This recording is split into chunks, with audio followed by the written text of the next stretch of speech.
பாண்டியர்களின் வழித்தோன்றல்கள் நாடார்களே. இந்திய வரலாற்றில் நீண்ட நெடுங்காலம் தொடர்ந்து ஆட்சி புரிந்த வம்சம் பாண்டிய வம்சமாகும். கிபி 3ஆம் நூற்றாண்டு முதல் கிடைத்த வரலாற்று சான்றுபடி 17ஆம் நூற்றாண்டு நடுவில் வரை சுமார் 1500 ஆண்டுகளுக்கும் மேல் தமிழகத்தை ஆண்ட அரசகுலம் பாண்டியர் குலமாகும். இவர்களது பூர்வீகம் கொற்கை, தற்போது தூத்துக்குடி மாவட்டத்தில் உள்ளது என்பதற்கான வரலாற்று சான்றுகள் உள்ளது.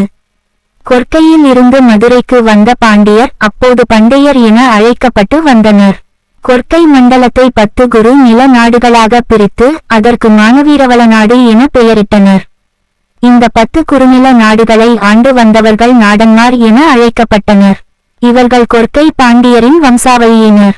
72 பாளையங்களாக தென் தமிழகம் பிரிந்தபின் இவர்கள் பதவி இழந்து சாதாரண குடிமக்களாகி போயினர். இந்த மானவீரவள நாட்டை ஆண்ட நாடன்மார்களின் வழித்தோன்றல்கள் காலப்போக்கில் சாதாரண மக்களாக வாழ்ந்து வருகின்றனர். மதுரையில் இருந்து விரட்டப்பட்ட பாண்டியர்கள் தனது பூர்வீக இடமான தென்தமிழக பகுதியில் வாழ்ந்து வந்த தங்கள் உறவினர்களுடன் சென்று கலந்து விட்டனர்.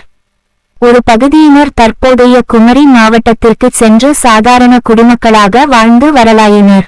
பாண்டியர்களின் பூர்வீகம் கொற்கை என்பதற்கான ஆதார அடையாள வரி வடிவ எழுத்து மற்றும் பானை ஓடுகளில் பொறிக்கப்பட்டுள்ள குறியீடு முத்திரை போன்றவை தொல்பொருள் ஆய்வுத்துறையால் கொற்கை பகுதியில் தோண்டி எடுக்கப்பட்டுள்ளது.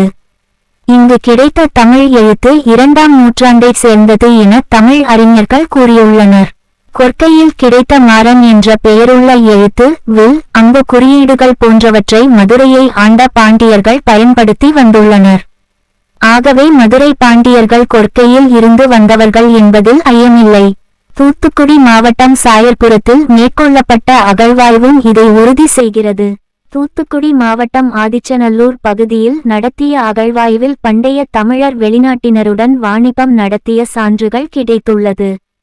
ஆகவே பாரம்பரியமிக்க தொன்மை வாய்ந்த பாண்டியர் வம்சம் இன்று நாடார் என அடைமொழியோடு வாழும் நமது சமுதாயத்தின் முன்னோர்களே என்பது ஐயப்பாடு இல்லாமல் விளங்குகிறது.